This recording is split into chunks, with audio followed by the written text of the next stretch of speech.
उस बीमारी के वक्त में परमेश्वर ने तेरा साथ नहीं दिया होता तो प्यूरिफिकेशन छोड़ दे, मर गया होता। प्यूरिफिकेशन होता है, शुद्धता होती है।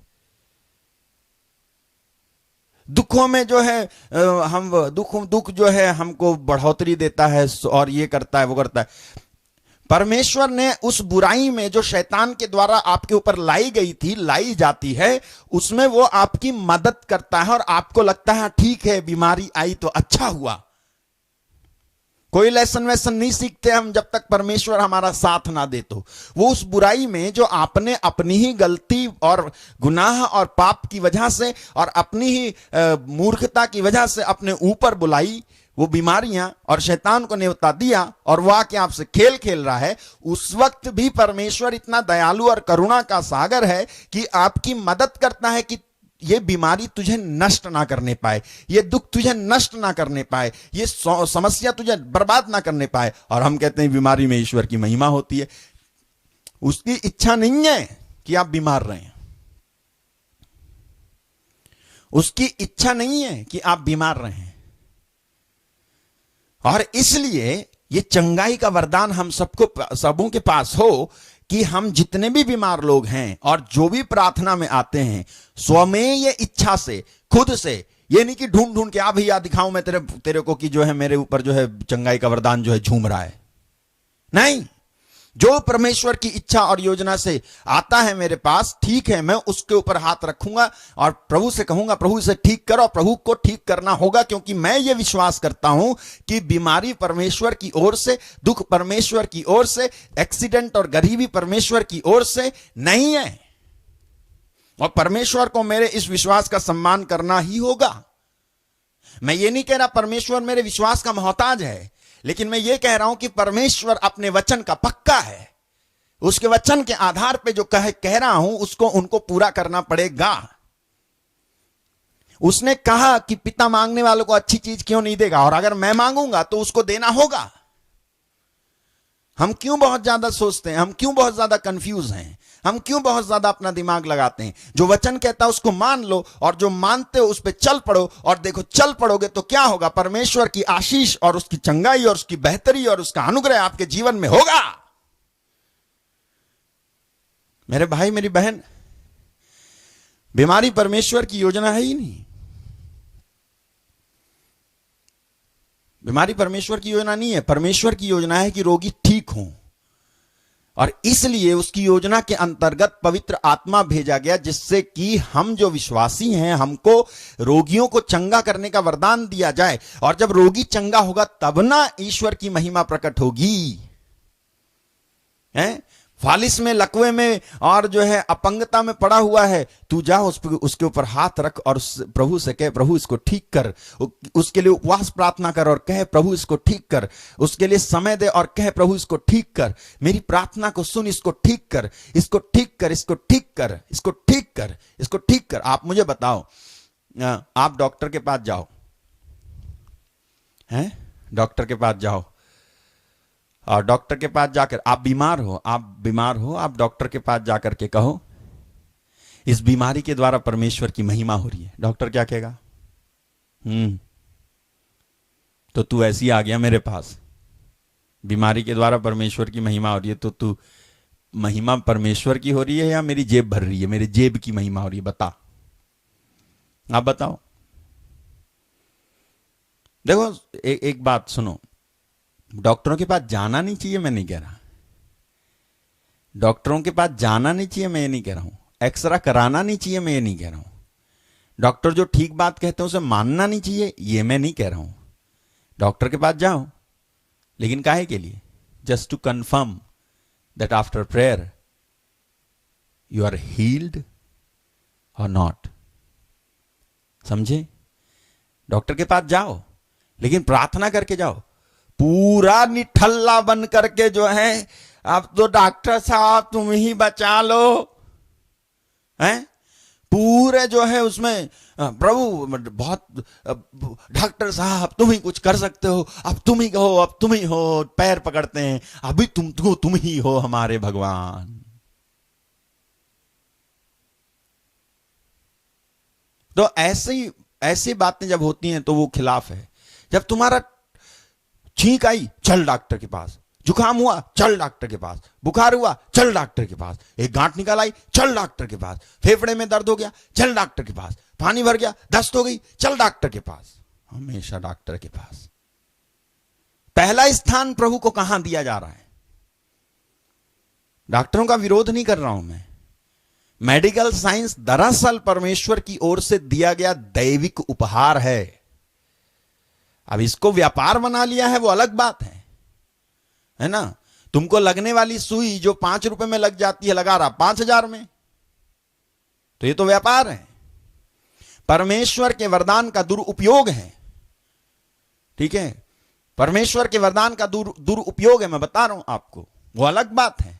परमेश्वर ने मेडिकल साइंस दिया है, लेकिन उसका दुरुपयोग किया जा रहा है पैसा कमाने के लिए, उसका व्यापारीकरण किया जा रहा है, यह गलत है।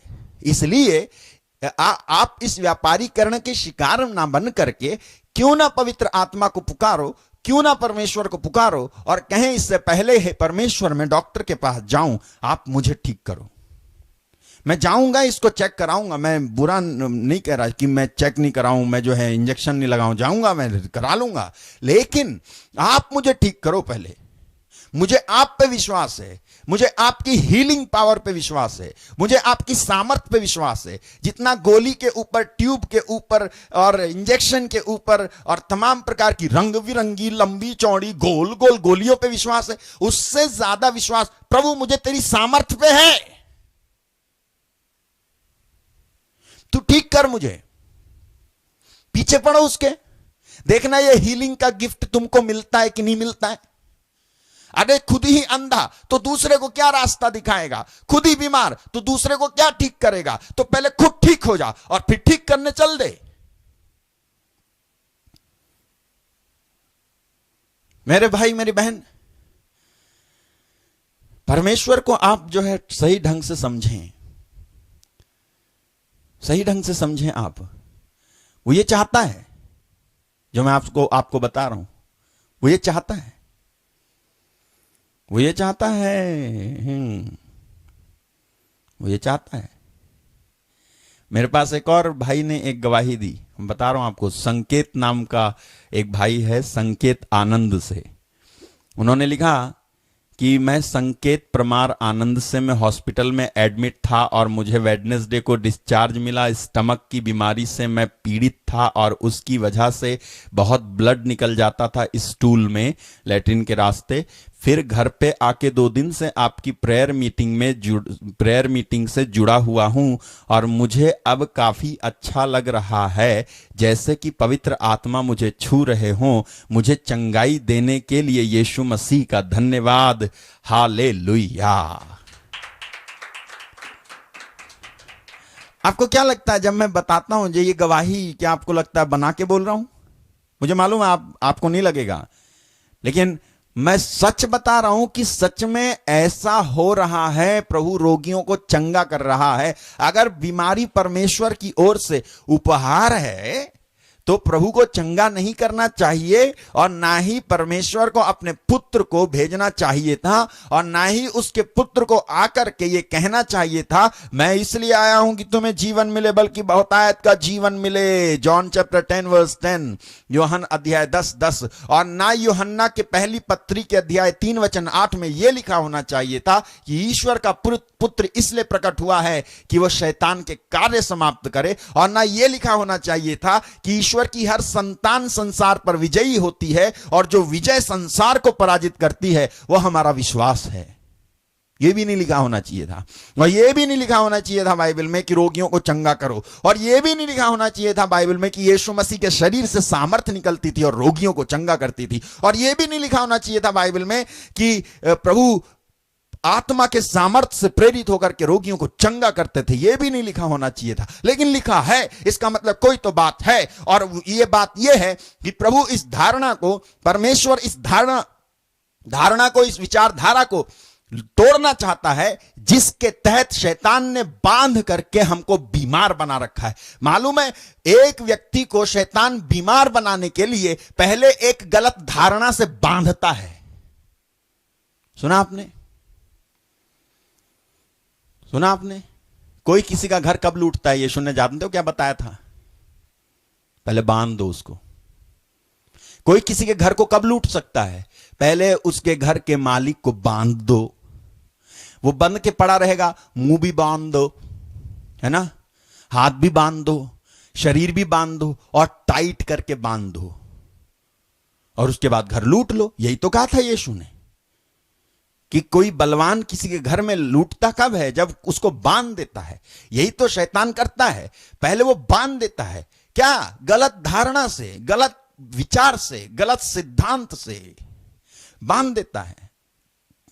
ये बंधे रहते हैं हम। जब कोई कहता है अरे ठीक है, बीमारी तो अब उनके हाथ में है, जो करेंगे ठीक ही करेंगे। ये समर्पण नहीं है, तुम्हारी बेवकूफी है।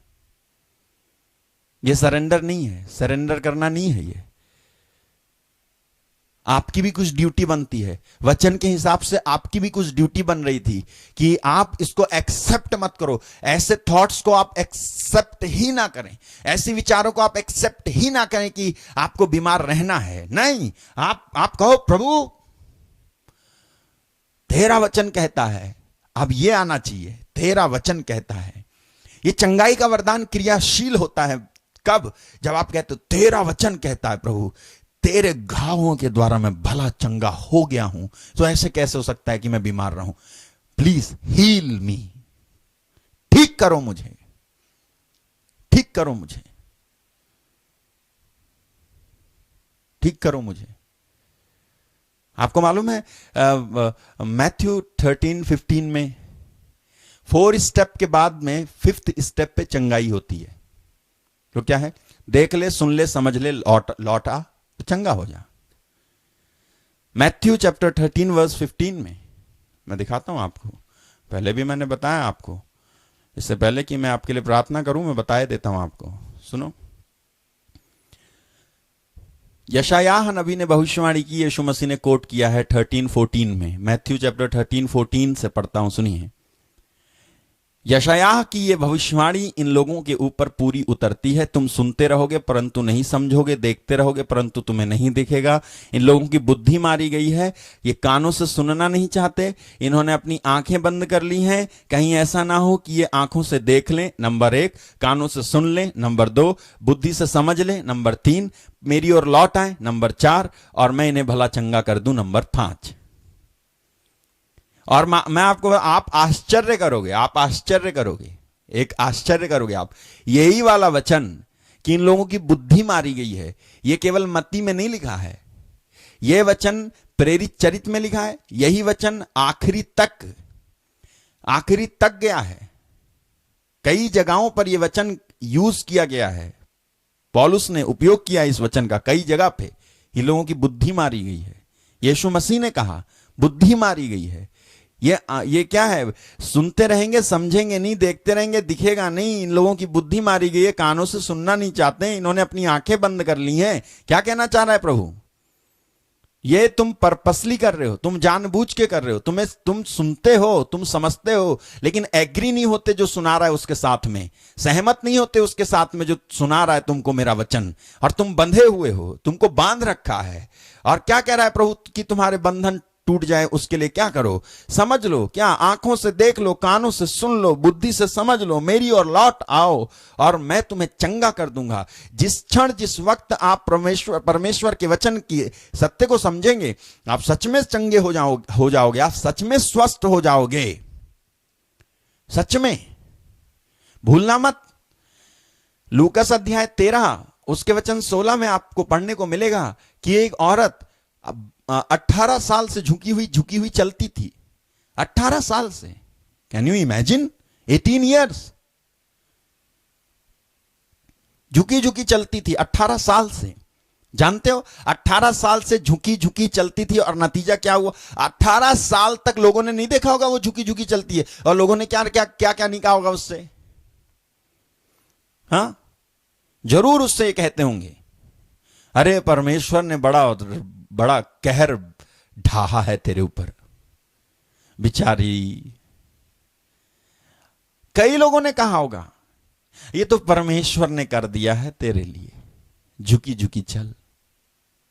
कितने लोगों ने उस पर तरस खाया होगा, कितने लोगों ने उसके दुख के साथ दुख तो जताया होगा, लेकिन सत्य नहीं बताया होगा। आपको मालूम है, ऐसे लोग आपको मिलते हैं जो आपके दुख के साथ दुखी तो होते हैं, तरस तो खाते हैं, लेकिन सत्य बताते नहीं है। सत्य बताए कहां से? उनको तो खुद नहीं पता, सत्य तो बताएं कहां से? वो हद से इतना ही तो कर सकते हैं कि तुम्हारे भीख के कटोरे में 1-2 रुपया डाल देंगे और तुमको वहीं पड़े भी रहने देंगे, और कि आप ठीक ना हो पाओ। यही तो होता है आजकल। मेरे भाई मेरी बहन, मैं आपसे कहना चाहता हूं इस समय, सुने ध्यान से, कि आप बुद्धि से समझ लें। जब यीशु मसीह आए और यीशु मसीह ने क्या कहा सुनो, बोला नारी सीधी हो जा, बस सीधी होगी। लोगों ने देखा होगा, मुंह फाड़ा होगा,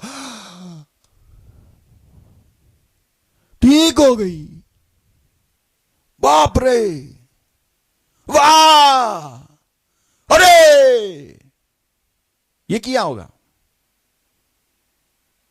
है ना? ऐसे किया होगा। वही लोग जो शायद उससे कहा करते होंगे, ये तो परमेश्वर ने किया है, दुखियारी।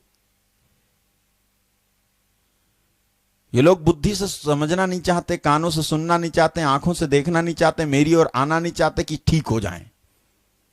प्रभु कहता है कि देख लो, सुन लो, समझ लो, लौट आओ, ठीक हो जाओ।